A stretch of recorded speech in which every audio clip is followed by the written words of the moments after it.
I know how to achieve world peace. It's simple. We just need to be kind to each other. Why is that so hard? I'll tell you the problem. It's our bootstrapping society. The mindset of every person for themselves. That no one wants to hear about your struggles, your fears, your vulnerabilities. I volunteer on a crisis hotline for emotional abuse. So often, the callers who aren't being physically brutalized are being stunted and oppressed by heartless partners and relatives who won't hear them out, won't listen, who blatantly act in ways to harm the caller. For what? Malice? Sadism? Sheer stupidity? For how stupid could one be to say half the things my callers report and not expect it to destroy them? I'm different, or so I thought. I listen, I take them seriously. I make them feel understood and valued. It's so easy. I knew that if their loved ones would do as I did each day, instead of rejecting and hurting them, the world would be a much better place. Cycles of abuse would end. Mental illness would decrease. Countless women and men would be happier and have improved physical health. All they had to do was take 5 minutes, a half hour, an hour, whatever it took, to show the proper love and respect by listening, apologizing when they did wrong, and not being so resistant to the accommodations their hurt loved ones requested. I chose to live by example. I also became an advocate. I gave classes and lectures every week. It is so easy to love. We just need to be open. However, I've found out it's not quite that simple. I've met an amazing individual who is passionate with such a big heart. She's had a very hard life, rejected by those she's been closest to. I don't know why so many people have such awful luck. How do the nicest people on earth get surrounded by all the wrong ones? We are friends, nothing more. I'm too busy for more. When you peer deep inside my soul, you'll see there's nothing left for more anyway. I give my all to every friend, every caller, everyone who needs my help. A man once asked me at a lecture, "What if I just can't do it?" Try, I'd instructed. We all can do it.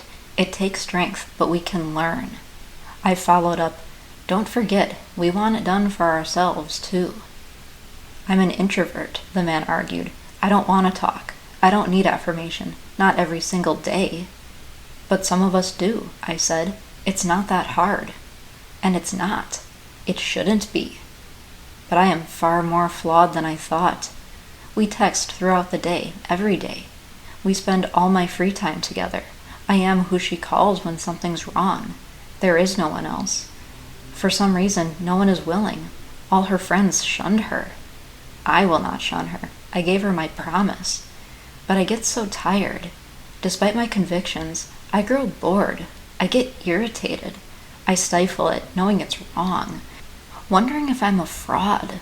I'm just as bad as the abusers when you dig deep enough.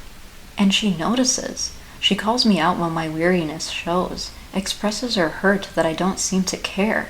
But I do care. I do. I'm just tired. I do what her abusers refused. I shake awake as much as I can. I acknowledge her hurt, express my regret, ask what she needs, ask for forgiveness, and ask her to continue. It's so automatic on the hotline.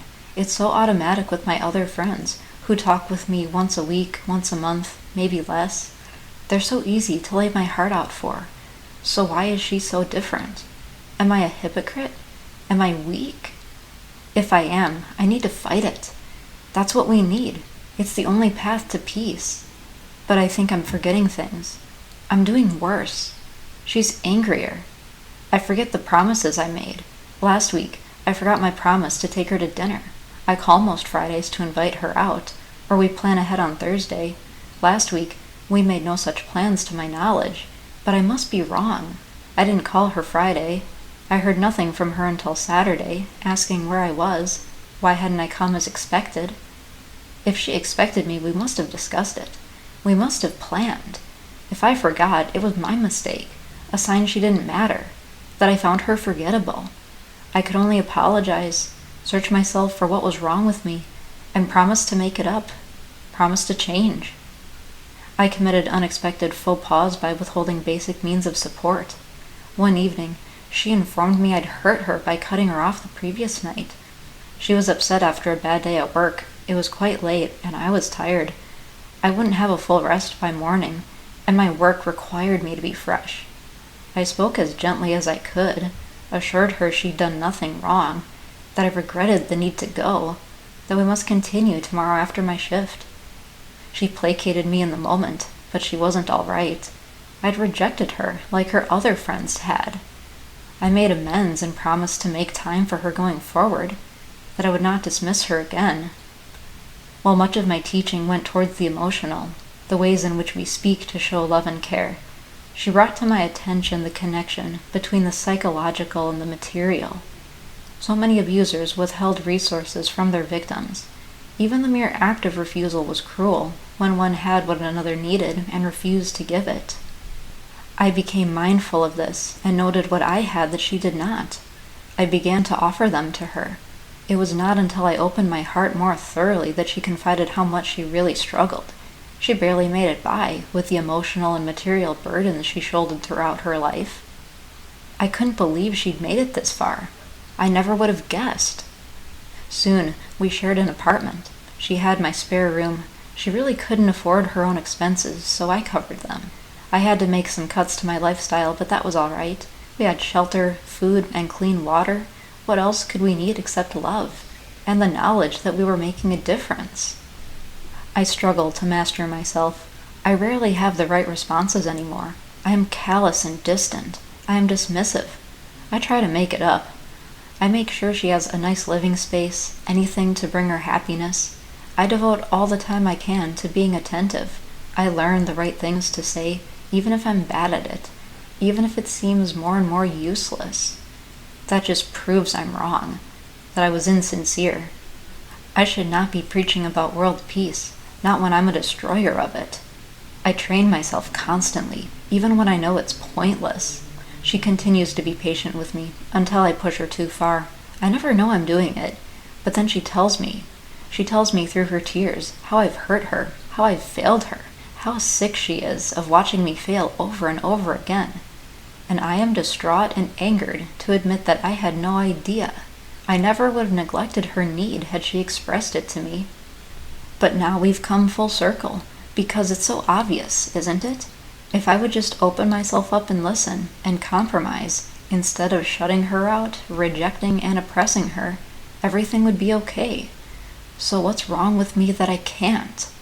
I need help, it's clear. I've asked her to help me. She says blood can bring us closer. My blood in her veins. She's surprisingly skillful. She knows from first aid how to draw it from me. She collects a small amount and sips it down. It finally satisfies her. See how easy it is to give your full self, she asks. But I still have much to do. I want to draw away, sometimes from my other friends, sometimes from my classes, lectures, and volunteering, sometimes even from her. But I remind myself that it's really not that difficult. I mustn't close off my heart. This is how we lost world peace, and opening our souls again is the only way to get it back. Admittedly, I don't see my other friends as much. I simply don't have time. She needs me. I've contemplated stopping my classes, but she won't have it. It's one of the best things I can do for her, and for humankind, to keep advocating against the ones who hurt her. And I need it. Let's face it, I'm living a lie. And the only hope for me is to apply myself harder, to never stop reminding myself what we need to do, the mistakes we've made, and the knowledge that we have so far to go to abolish our imperfections. I keep trying. I have such a long way to go. I can't give up, even if I never make it.